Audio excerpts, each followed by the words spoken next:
Welcome to our video on developing and selling educational toys that promote learning through play. Today, we'll explore valuable resources to help you succeed in this exciting field.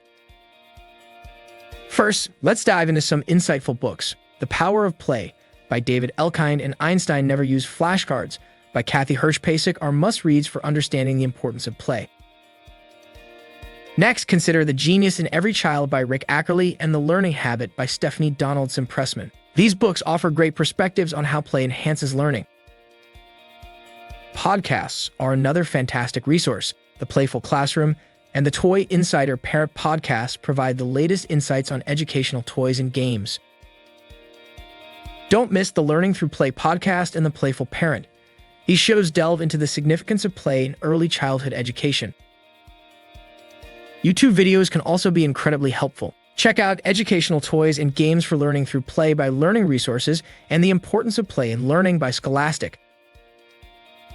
For more structured learning, consider online courses like Early Childhood Education, Learning Through Play by UC Irvine. These courses cover the essentials of play-based learning. Finally, explore websites like Learning Resources and Melissa and Doug for a wide range of educational toys. These platforms offer tools to help you create engaging learning experiences.